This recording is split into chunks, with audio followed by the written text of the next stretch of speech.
you've ever started a diesel on a freezing morning, you know the deal.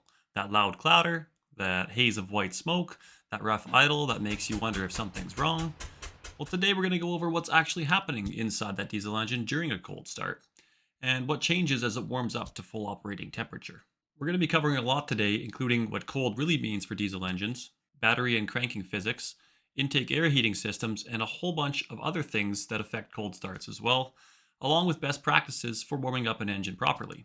By the end of this video, you'll understand your diesel engine better than most people who drive them every single day. But when we say cold start, we're not just talking about outside air temperature, because we're also talking about cylinder wall temperature, piston crown temperature, oil viscosity, fuel viscosity, combustion chamber heat retention, and metal clearances as well.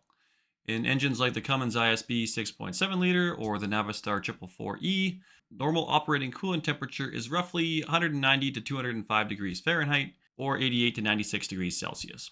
Now, with the engine working at operating temperatures, oil is going to flow easily, combustion is efficient, the clearances are stabilized, and emission systems simply just function better. But at minus 20 degrees, well, everything's completely different. Metal shrinks, oil thickens dramatically, and fuel atomization changes. Combustion heat gets absorbed by cold cylinder walls, and your engine isn't just a little bit cold, it's operating in a completely different mechanical state. But as soon as we start cranking, and before combustion even begins, physics is already fighting against you, because lead acid batteries lose a significant cranking capacity in cold temperatures. At 0 degrees Celsius, 32 Fahrenheit, the batteries can lose roughly 20% of their cranking power. At minus 20 degrees Celsius, minus 4 Fahrenheit, they can lose nearly 40% or more of that capacity. Now, you may have been looking at your battery or batteries and seen a CCA number on there.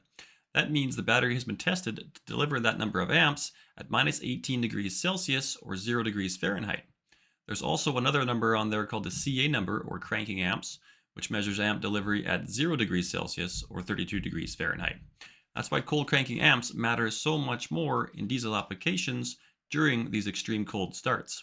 Because at this temperature, the oil is cold and thick oil equals more resistance. At minus 20 degrees Celsius, 15W40 oil can be several times thicker than it is at operating temperature.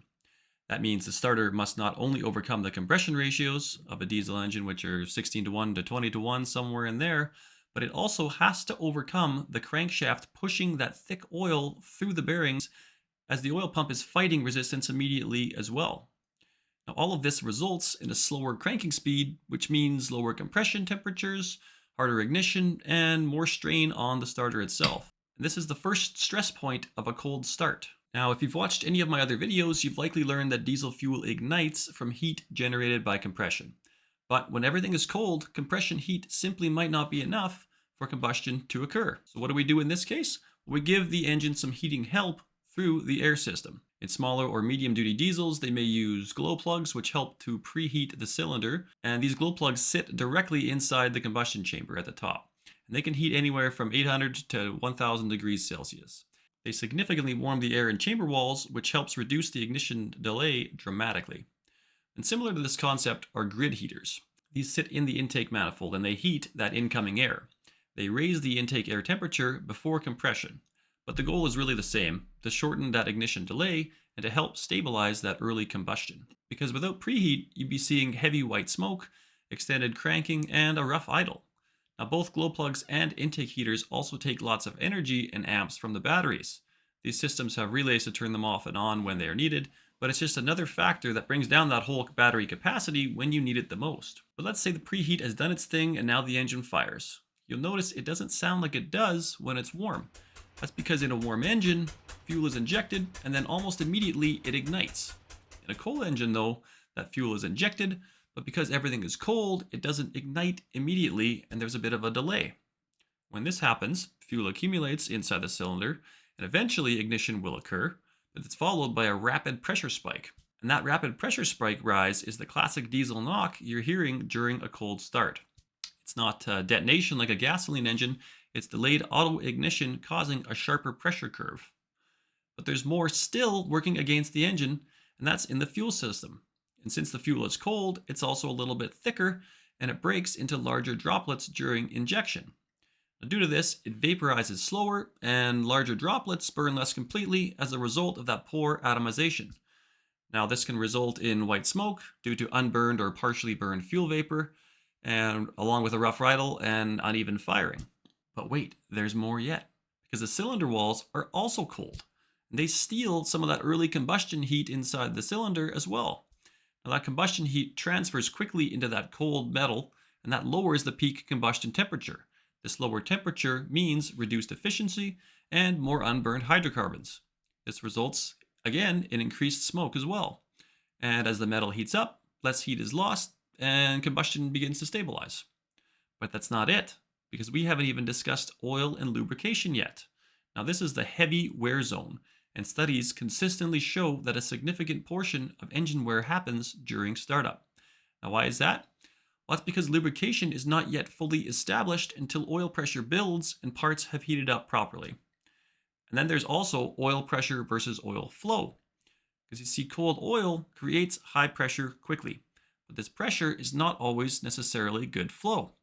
Thick oil moves slower through all the parts that need it, including things like cam bearings, rocker arms, turbo bearings, piston cooling nozzles, piston wrist pins, along with other things as well.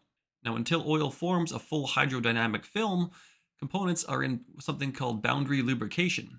That's microscopic metal contact.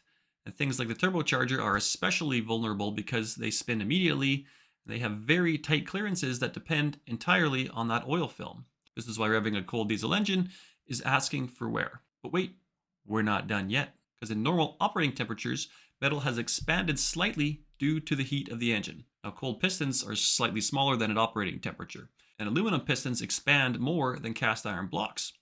Now, manufacturers and engineers design these cold clearances so that at operating temperatures, pistons are going to fit properly, piston rings are going to seal correctly, and oil control is going to stabilize. However, during cold starts, piston ring seal may be reduced, blow-by may increase slightly, and compression may not be optimal. As the engine runs for a bit, temperatures start to rise. When this happens, the pistons are going to expand, as we would expect, and the piston rings seat more firmly against the cylinder wall. When this happens, blow-by decreases and the idle smooths out, and that smoother sound after a few minutes, well, that's thermal expansion just doing its job, and the engine is getting happier and sounding better.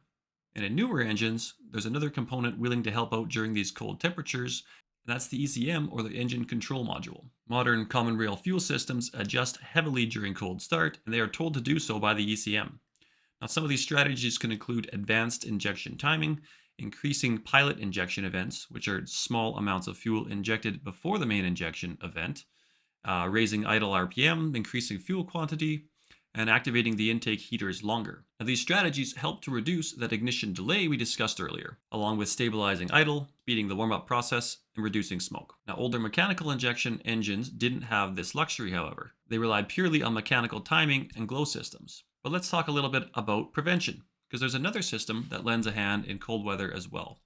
Block heaters and oil pans also add in heat to coolant and oil systems if they're installed and working properly. A block heater is typically installed in a freeze plug port or threaded into a coolant passage, and it heats the engine coolant directly through plug-in wall 120 volt AC power. Now, this warmth spreads through the cylinder walls, the cylinder head, and the combustion chamber surfaces. And it offers huge benefits such as easier cranking, faster ignition, less white smoke, and reduced startup wear. Now, in cold climates like Canada and the northern USA states, block heaters are almost mandatory. Plugging in for several hours can raise those engine temperatures dramatically before startup, and the longer it's plugged in, the better during extreme cold temps. Now, oil pan heaters, they have a similar function, but they do it a little bit differently. They attach directly to the oil pan, and they warm that oil directly. And the benefits of this can include lower viscosity at startup, faster oil flow through the components, reduced boundary lubrication time, where that metal-on-metal contact is occurring, along with less strain on the starter. So what's the best setup in extreme cold? A block heater, an oil pan heater, warm coolant, and warm oil. These all dramatically reduce startup stress. What's actually happening as the engine starts warming up? Well, as the engine reaches operating temperature, the oil is going to thin out, allowing for better proper flow. That full film lubrication is happening at the bearings, which we want. The wear is reducing. The combustion is also stabilizing. We may also have shorter ignition delay, a more complete burn, and less smoke. Pistons will have already expanded a little bit, along with the piston rings, which are going to be sealing better against the cylinder wall. The compression is going to improve, the clearance is normalized, and the emissions system is going to activate fully. Essentially, all good things that we want in a healthy diesel engine. So when we get that cold engine started, what's the best warm-up practice? Well, engine manufacturers often have specific warm-up recommendations, so be sure to follow those, of course. But for general good practice, once the engine is running, begin by letting the oil pressure stabilize for a minute or so. After this, drive the vehicle gently under light load and avoid heavy throttle until that oil temperature rises.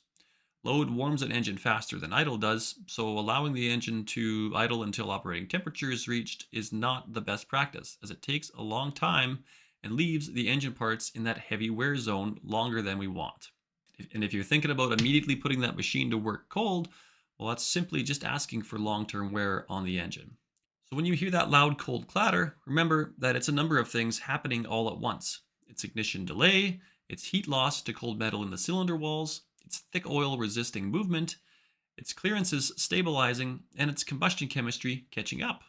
And while diesel engines do create a ton of heat during cold starts, they're climbing an uphill battle until those parts are all heated up. And pistons are one of those engine components that heat up as temperatures stabilize. So if you're new to diesel and want to learn how they work alongside the connecting rods, watch this video next.